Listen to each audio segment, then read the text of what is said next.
If you're in your 30s, you've probably started to feel it. It's this pressure. Every little financial choice suddenly feels like it carries so much more weight than it did when you were, say, 22. It really feels like the rules of the game have changed. So let's just dive right into this and figure out what is actually going on. Yeah, it's a super common feeling. The stuff you could totally get away with before, a bit of credit card debt here, some unplanned spending there, it all of a sudden feels like a trap. And it's happening so quietly, you might not even notice the damage. I mean, think about it. That daily coffee or buying lunch out, it feels like nothing. But over a decade, that's tens of thousands of dollars that could have been growing for you. And this quote just hits the nail on the head.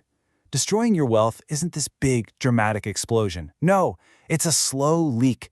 It's this invisible process that's driven by habits that look, well, completely normal. But once you hit your 30s and you've got bigger things on your plate like a mortgage or a family, those same habits become these heavy chains holding you back from making any real progress. Okay, so this is where our escape plan really begins. We are going to take on the two biggest things that keep people financially stuck in the past: debt and chaos. Let's tackle the most destructive one first. Credit cards, car loans, all those buy now, pay later deals. It all feels totally normal, right? The payments are pretty small, so it seems like it's no big deal. But that little monthly payment, while it feels manageable, with interest, you could easily end up paying double for that gadget or that vacation.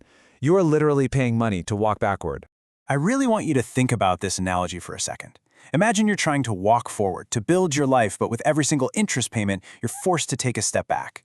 See, in your 30s, compounding should be your absolute superpower. But when you're in debt, it becomes the bank's superpower, and it is working against you 24/7. But here's the good news. You can flip that switch. You can make compounding work for you. So how do you actually break free from this? The debt snowball method. Look, this isn't about some complicated math formula. This is all about psychology and momentum. You list out all your debts, from the smallest balance to the largest, and you throw every spare dollar you have at that tiniest one. Why? Because you need a quick win. The moment you pay one off completely, something just shifts in your brain. You start to believe, hey, I can actually do this. Okay, so debt is anchor number one. This right here is anchor number two, just pure financial chaos. If you have no idea where your money is actually going every month, you are leaving your entire future up to chance. And let me tell you, luck is the absolute worst financial plan you can have. So many of us hear the word budget and we just cringe. We think of restriction, of all the things we can't do. We have to reframe that. A budget is not a cage, it's a flashlight. It's like you're in a pitch black room and you suddenly flip on the lights. All of a sudden you see, whoa, I'm spending $200 a month on subscriptions I don't even use. That's an instant win, and that knowledge gives you power.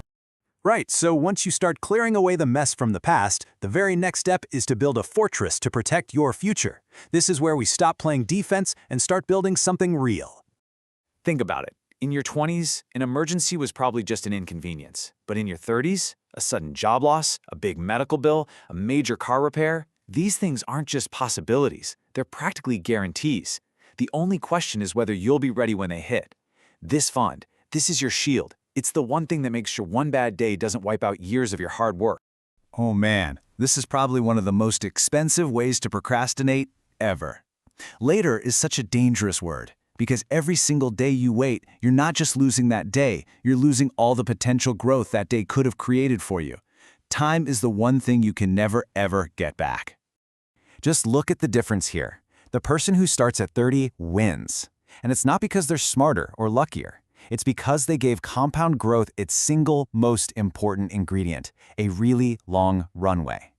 Every single day you put this off, you are making the job exponentially harder for your future self. And the best part is that the tools for this are actually really simple.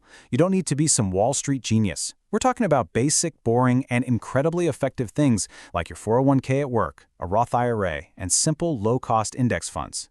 The key isn't picking the perfect stock. It's just showing up consistently. Just start by opening an account. That's it. That's the first step. Okay, so we've cleared out the past, we've built our shield. Now we get to the really exciting part. The habits that separate people who are just financially stable from those who are truly building wealth. This is where we get to go on offense. This is so important. You have to secure your own oxygen mask first.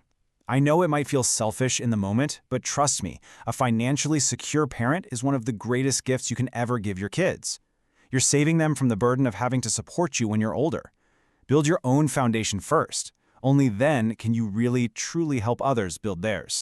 Now, this might just be the most sneaky, insidious trap for anyone in their 30s. You get a raise, you land a promotion, and what happens? Your spending quietly rises to meet it. A nicer car, a bigger apartment. On the outside, it looks like you've totally made it. But on the inside, you're still living paycheck to paycheck, just with more expensive stuff. This chart right here shows the financial treadmill that so many people are stuck on. Your income goes up, which is great, but your spending goes up right along with it. Your actual net worth, it stays flat. You're working harder, running faster, but you're not actually going anywhere. But now look at this. This is the way out. This is the solution. As your income goes up, you make a conscious choice to keep your spending the same. The very next time you get a raise, before you even see the money, automate that extra amount to go straight into your investments. You create a gap, and that gap is everything. Honestly, that's the whole game in one sentence. This isn't about chasing status or trying to impress your neighbors. This is about chasing freedom. And real freedom isn't about having more things. It's about having more choices. The wider you can make that gap, the faster you get to that freedom. So, we've covered all the tactics, all the strategies, but honestly, none of them will stick without the right mindset. This is the engine that powers everything else we've talked about. This is the foundation. So, let's just recap. These are the chains we've been talking about. Every single one of these that you break opens up a whole new world of possibility for your future. When you stop these habits, you stop trading your long-term freedom for short-term comfort. And this is the final, most important point. Building wealth isn't some big mystery. It's not reserved for the lucky or the brilliant. It is the direct result of consistent, disciplined behaviors and building systems, like automating your savings, that protect you from your own worst impulses. It all comes down to what you do day in and day out. Ultimately, your 30s are the decade where you decide. The habits you're repeating right now are literally building the person you will be for the rest of your life. You know which habits are holding you back, and you now have a clear map to break free. So the only question left is this: what's the one thing you're going to do differently starting today to build that future?